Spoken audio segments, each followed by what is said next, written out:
Hi and welcome to this demo where we will go through how to create a pipeline through GitLab's CI/CD for a React application. GitLab is doing a fantastic job of offering your DevOps team great tools for more efficient workflows. An example of this is the continuous integration and continuous deployment service. This enables developers to integrate code into a shared repository frequently, after which automatic builds, tests, and deployments are made. In this demo, we will automate building, testing, and deploying of an application to the PaaS platform Heroku.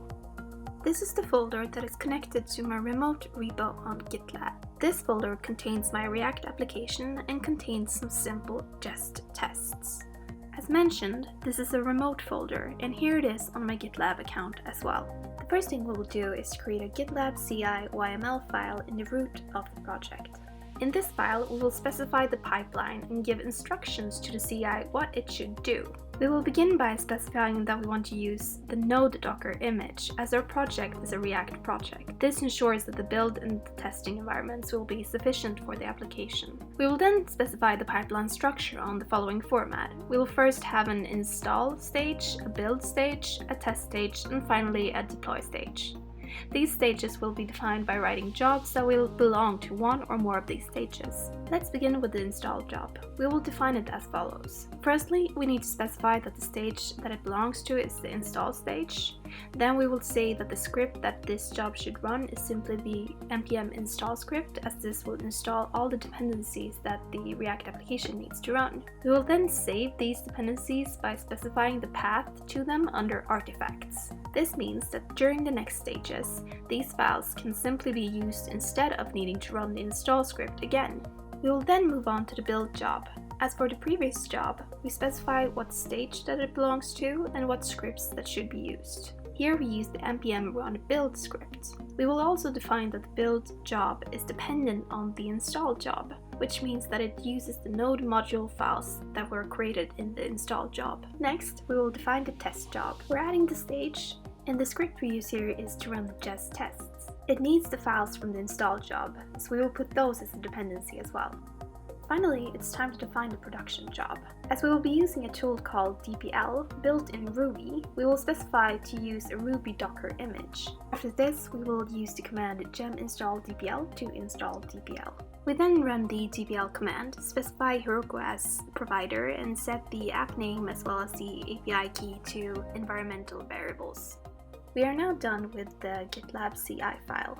As you may suspect, our next goal will therefore be to set up environmental variables in GitLab. But before we can do that, we have to create a new project in Heroku.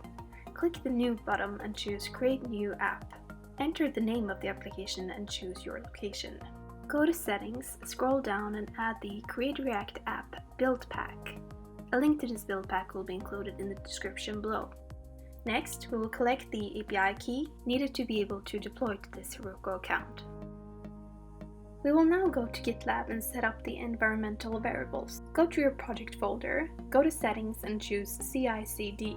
Expand the variables section and enter Heroku API key as key and retrieve the API key from Heroku as value. Then create another variable and enter Heroku app as key and the name of your application as value. We're now done setting up our pipeline, and all we need to do is to push to GitLab for it to be run automatically. When we go to GitLab and click on CI/CD, we can see that the pipeline is run. When all the stages are successfully done, the application will be deployed on Heroku. Let's check it out live. To get the link to your application, go to Heroku and press Open App. An important takeaway is that all steps of the pipeline needs to be passed for the application to be deployed to Heroku. If they do not, you will by default get an email from GitLab to notify you that something has gone wrong. This creates a feedback loop, which is great for DevOps, as it aims to shorten the system development lifecycle. As the GitLab repo for this project is linked in the description below, you can recreate the steps in this demo and then modify either the code or the tests so that they will fail. If you're not familiar with just tests, go to the deployed application and click the link. I'm sure you'll find some advice here on how this could be done. If you succeed on making the tests fail, you will see in the pipeline that the application will not be deployed. This way, errors can be detected quickly and most importantly before deployment. Thank you for listening, and I hope that you have enjoyed this demo.